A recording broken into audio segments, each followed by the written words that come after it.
this is a wonderful studio set in this fast line racing. Yeah. It's absolutely great garage, isn't it? Well, there's no... Yeah, you can't really say much about it, really, can you? Wouldn't you like this in your shed? Oh, wouldn't you ever? Hey, have you seen some of the bikes around here as well? No, I haven't been looking. Haven't been looking. Now, talking about racing, we had a little bit of a day out, didn't we? MCRC. Yeah, the Motorcycle Racing Club of WA. We sort of went behind the scenes to try and see what happens on a race day. We got there fairly early. Really early. Yeah, really early. Stupidly in fact, it was early. dawn, I think, yeah. Yep. Another person just waltzed in later on. Oh, as they do. Yeah. Oh, Yeah. And what did you do for the day? beauty sleep.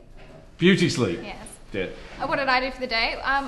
What would you define my role as? I had a lot of fun. She was a start tart. The start tart. Is that Isn't that what they Yeah, call it? pitchy, Start- something along yeah, those start lines, tart. or yeah. Yeah, you were dressed up and it was the horny girls or something. wasn't it? Loud and horny. Loud and horny. So for a whole day you were a loud and horny girl. I was, yes. Well, we'll take a little look at this. This is Motorcycle Racing Club at WA behind the scenes.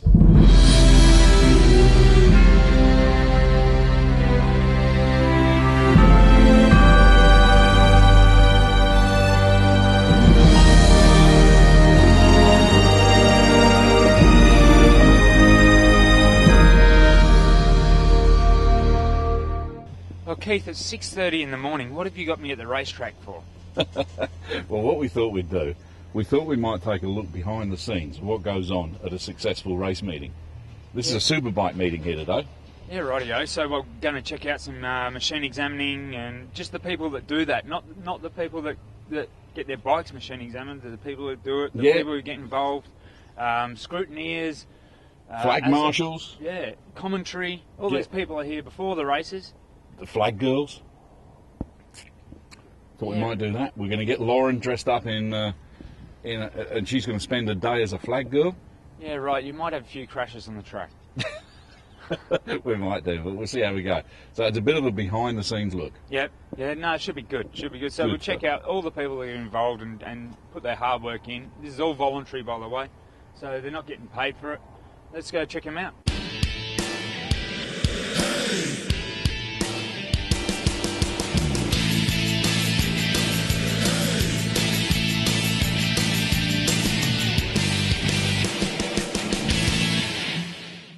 Well, I'm here with Graham. He's a flag marshal. He's here 6:30 every Sunday morning, ready to do it all again. You've worked your way up from a flag marshal, so you do start off at the bottom and can work your way up. It is voluntary, of course. So, what made you come out here and start flag marshalling? Well, I used to do flag marshalling for the motorbikes back in England about 30 years ago, and I emigrated out here, sort of lost touch with the motorcycling racing scene. But after riding for so many years, and I sort of missed it a bit, I decided I'd have another go. I came down here to Wanneroo, and I've been here about 5-6 years now. Yeah, right. And you're enjoying it. So you're no longer a flag marshal. You've actually worked your way up, and now you what do you do? Well, I used to be a flag marshal 2-3 years, and then I took the position on the race control observer. Sit up in the tower at the top of the circuit. It gives a good view of what 90% of the circuit, and keep race control informed of what's happening in areas that they can't see, or they may be looking in one direction and I can help them look in another. All right, so roughly how many flag marshals come out here and volunteer their time? It can be between 15 and 30, depends on the day. Sometimes it's raining, it's not quite as attractive, but some of us are here every day. Yeah, right. So we've already been here for 3 hours and there's been no motorcycle on the track, but everyone's here all geared up in their gear, ready to go out to their positions. What incentive, is there any incentive besides sitting on the side of the track and watching? Well, as you say, you sit on the side of the track, you get the best view of the circuit, you get to know the riders, and you become part of the organisation. It gives some sort of satisfaction in itself. Now, I've caught up with Blair. We're in, is this race control or what are we in? No, race office. Race control is upstairs. Okay, so we're in race office. Now, what are these things you got here? What do these do? These are the timing transponders, so they'll go on their bikes just used by a bracket, and every time they cross a line it will register their times through race control through our computer system up here. Now, every bike's got one of these? Every bike, yep. And so that's a lot of money.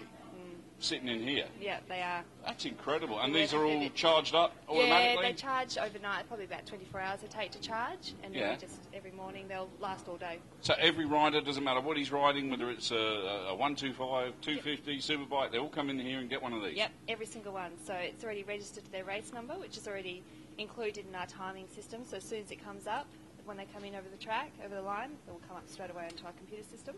Fantastic. Yeah, Well, it's we'll good. go upstairs and have a look at a bit of that then, see what goes on up there. Another key factor to motorcycle racing is scrutineers. Gino, I'm here with Gino. Gino, how long have you been doing this scrutineering for?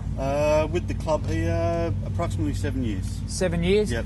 Oh yeah, back in the day when I was racing 125s, Yes. I remember you doing my bike. Yes, you telling yes. me, plug that up, wire this up, That's fill it. that in. Yeah. But so what does it take to be a scrutineer? I know you just can't come in and say, I want to be a scrutineer. So. You come and join us, and we teach you a few things on the day. Yep. Then you must register and do a course. Rightio. Once you've done the course, it's just a matter of experience. And this is a free course given out by Motorcycling Australia. Yes, it's all donated by Motorcycling Australia to get people into the sport, Yep. which is a big thing, I think, is to get people into the sport. Definitely. So you don't just finish now when all the bikes are finished going through. You don't just finish now. You have to. No. There's other things. There's paperwork to do. There's reports to do. If there is an accident out on the track, there's bikes to inspect. Yes. To make sure that if they're repairable, to go back out on the track, and so on and so on. Yeah. Right. Okay. So you enjoy it? Oh, I love it. Yeah. Absolutely love it. Yeah, it's a real good day out. You get to watch the motorcycling for free. You get to meet a lot of people. Definitely. And it is a very good day out. Well, Recommend it to anyone. You would have even scrutineered people like Johnny Ray and Guy Martin. Yes. When we had the Kings, all the big boys, they all got to come through Yep. like everyone else. They just have to have the right appropriate equipment and the right bike. Definitely. So you are a bit higher than them then. So that's. Oh, look, no, no. I think, as I said, it's for the sport, Yep. and I'm a big believer in the sport. Yeah, definitely. And a lot more people should be out here to watch it and actually, have a look. It is good fun. Well, Gene, I'll take my hat off to you because you are one of these people that are here every week. You're doing it every time. So, no, congratulations. No, and thank you. If anyone else out there wants to join up with Marwa and help out and be a scrutineer, a flag marshal, anything like that, don't hesitate to give Motorcycling Australia a call. There's one in each state, so give them a call and follow the prompts and you'll be able to get there. Well, we thought we'd take a trip up here to Race Control. This is where all the work is done. All these people standing behind the desk. We've got screens up here giving you the lap times. There's a practice just about to happen for the Superbikes. I don't know whether Pete can have a word with us at all. Pete, you're right. He's just going to run off for a second. It's a hub of activity up here. They really are. They're all going. We've got a brand new. They've just fitted a brand new screen here, so they can now watch the whole track. On monitors, so they know if there's an incident anywhere, they can go to that incident straight away. As I say, the Superbikes are just about to come out. We'll let them get sorted out and we'll have a quick chat with Pete, who's the race controller. He's there, is he? How you doing, mate? How you going, Pete? Good. Now, this is where it all happens up here. Yeah, very much so. This is the nerve centre, if you like, of our race meeting, and we try very hard to have as little to do with running the race meeting as we can, simply because we want the riders to actually do everything for us, and we just help them on their way, basically. So race control, what do you actually do? Okay. Essentially, we're the guys that let people on the track, get them off the track, and then when an incident happens, we're the ones that look after the crash riders. So we control the movements of the vehicles that go to the incidents. We control the marshals that go to the actual signal the flags. We control the medical teams which actually go out and respond to incidents as well. So our three areas are marshals on flags, marshals on the track, and the medical team. And you're in contact with them through radios and... Two radios. Mm-hmm. So one side is my race control, which basically is the people who we've got sitting here. Mm-hmm. This is Louise, who's on our race control communications, which basically is everything that is pit lane and race related. Anita's doing our manual timing, which is a backup system to our electronic timing. And Mitch at the end there, he's doing our marshal's loop, so he controls the flags that are out on the circuit when a race is happening. Fantastic. So, and in one ear, which is going off at the moment, one ear I've got race control, which is, as I said, the management of pit lane. The other ear I've got marshals, so I've got an idea of what's going on both channels at all times. So when you get in your car and drive home, you're quite happy that you've got nothing going on in your ears? Very much so. When nothing's going on, it's great. But when an incident happens, you'll have information coming in on one channel, information coming in on the other channel, and you've just got to prioritise in your own head, and then, of course, make the decisions on what you actually want to happen out there. Fantastic. Well, look, we'll let you get on. Good luck. Have a good meeting. No worries. Thank you very Thanks, much. Well, we've now moved into timing. Now, this is, earlier on we showed you those little transponders downstairs. Now, obviously, this is where they come into play, because I'm going to jump in with Raymond here. How you doing, Raymond? Oh, I'm good. Yourself? Good. Now, tell us about these transponders and what you're actually doing up in this area. Up here, we're doing the timing of the actual qualifying session. There's a loop that's embedded in the track, and that captures the data of each transponder as it crosses the line. Goes up to a box that we've got here called a decoder, and that's connected to the computer, which turns it into information that we can read, which is displayed on the screens.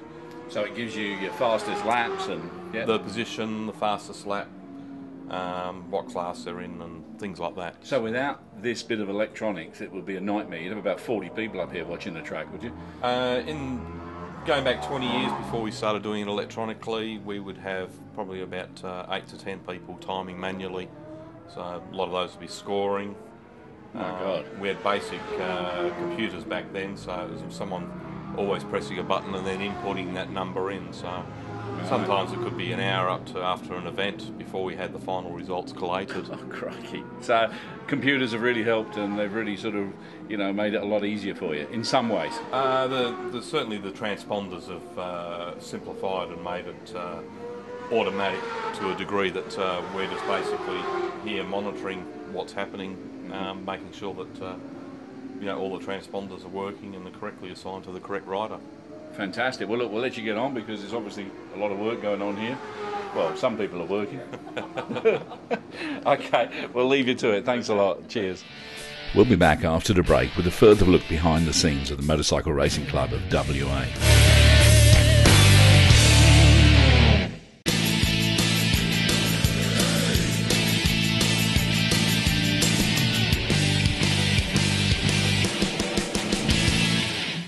For many years, England have been producing some good motorcycles. They've had the BSAs, they've had the Matchlesses, they've had the Triumphs back in the day. The Triumph factory went broke. They were refinanced, and then they started producing some lovely motorcycles again. Here I've got a Triumph Speed Triple, 1050, so that's 1050cc of short wheelbase, short steering head angle machine, which really means that it stands up on both ends. It is a nice bike to ride. You can cruise around on it and be very comfortable. I went for a good ride to country town the other day, and I was not uncomfortable the whole way. And then I jumped off that bike and jumped onto a later road bike with the handlebars down here, and I felt very uncomfortable, so I just wanted this straight back as soon as I got off it. I would prefer to ride one of these around the streets to work and back. They're a good bike. There's no flaws. It's just pure horsepower and precision handling. It has very good features. It does come with ABS if you want it, but I'm finding without ABS a lot more suits my riding style due to you can back it into a corner. Whereas some people do like the ABS because they can just slow down comfortably, but with no traction control and no ABS, it's just an animal. If they put that into it, I would say it'd just be like the Ducati Street Fighter, pretty boring, can't do too much until you turn it all off. So no, this is the better pick of the two, I would say, since I've ridden both. Has good features, has the big twin discs on the front, four pistons per caliper and 2 calipers, so there's a lot of braking power there, and it does stand up on the front end very easily. Single-sided swing arm. They've done this really well, easy to change your rear tyre. If you get stuck, just bang a jack under there and lift the bike up a little bit and the wheel will come off easy. There's no drama there, like you don't have to pull exhaust pipes off like most of the new bikes and start stripping half the bike just to get your wheel out. It also has these big two twin mufflers.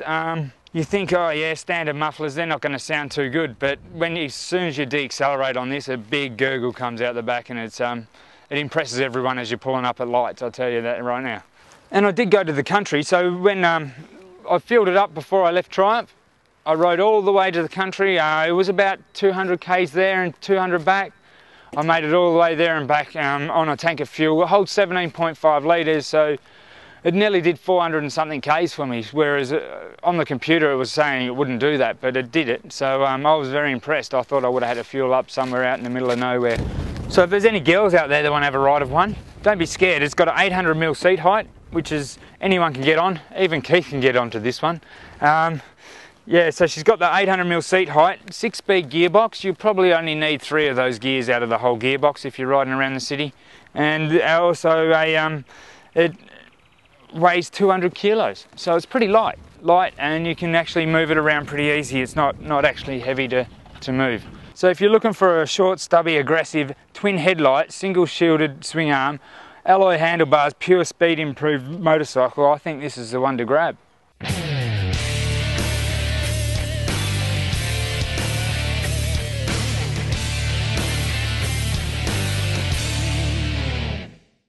And now we head back to the Motorcycle Racing Club of WA and our final look behind the scenes.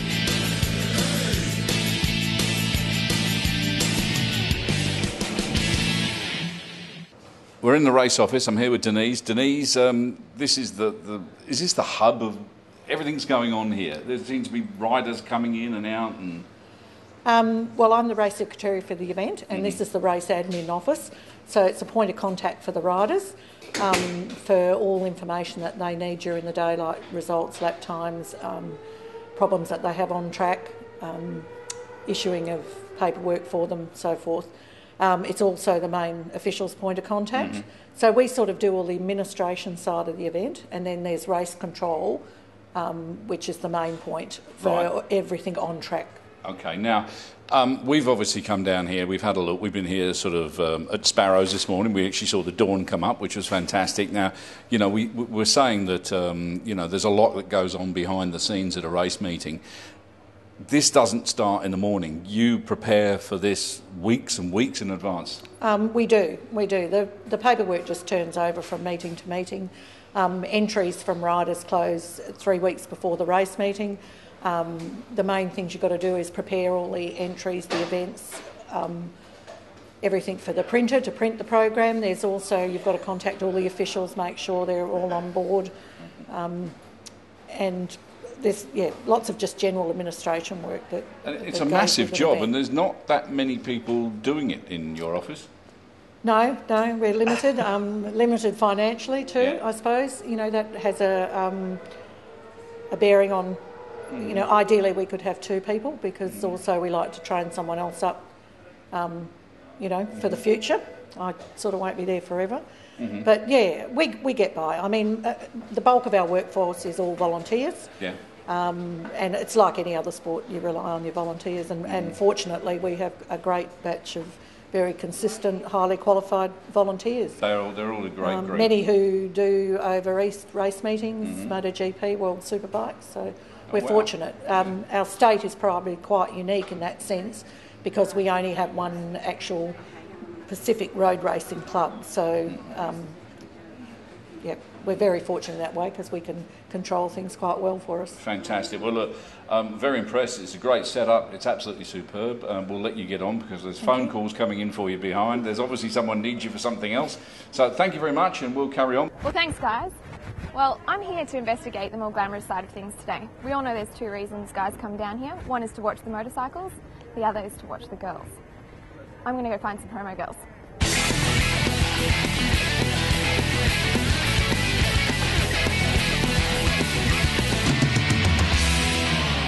I'm here with Patrick. Patrick owns L&H Media and Events, and he actually is running a promotion tent here today. So what are you actually promoting? What we're trying to promote is actually the racing as such as raise the awareness, particularly here in WA and the eastern states. It's way more popular than over here. And I raced myself last year. We would love to have more spectators, and hopefully with the promotion, not just more spectators, but some young riders on the team as well. So that's your aim here today, is to raise the awareness and hopefully get more people interested in coming down here to watch the events? That's right. What we're trying to do, particularly with photos and everything else, we put it on our website, and Loud and Horny is basically, as you can see, it's an events and party portal, and there's a lot of young people on it, which we try to get their attention and their awareness of racing to get them here and actually watch the races. So guys, would you like to meet Patrick's secret weapons? Alright guys, meet Lana and Ashley. They're the promo girls working for L&H Media and Events today. Hi girls, how are you going? Good. How are you? Yeah, good. So what do you enjoy most about promoting this event? Meeting people, new people, being able to have this opportunity to just mingle and get... Yeah, excellent. And how did you guys get into this gig? Lana's a model, so am I, so we do a lot of modelling work. Lana's a full-time receptionist and I'm just working a lot of modelling at the moment, but we do a lot of promo work. Alright, and you can't say that coming here today is a bit of a burden because you get superb on all the hot It's races. not too bad. They're a bit not in my age limit, but you know. Doesn't matter. Yeah. So I hear you guys are actually getting to go down on the grid a bit later. We are. Are you looking forward to that? We're so excited. First time being grid girls? Yeah, it's going to be a good experience just being here live, unlike we usually watch the World Championship on TV. All right. Yeah. Great to be here and like the flash and see everything live. And what else do you do? What do you actually do to promote the event? Do you like hand out flyers or? Yeah, we'll be walking around just saying hi to everybody, making everyone feel welcome. Yeah. Say, you know, Loud and horny. Okay. Yeah. Excellent. Yeah, handing out a few flyers. So. All right. Well, it all actually looks like a lot of fun, and I'm thinking I might actually want to join you. So do you guys have time for me? Yeah, we have spare shirts if you want to join. Excellent. And can I come down onto the grid a bit later? You're going to need some enclosed shoes. Oh, all right. Yeah. Well, you think we've got something for me? Yeah. Excellent. Sounds like fun.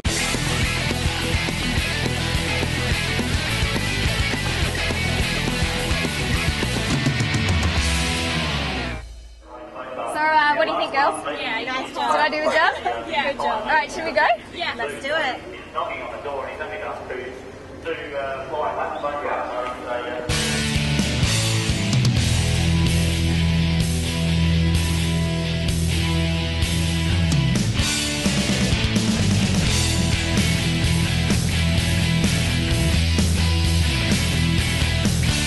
We're loud and horny.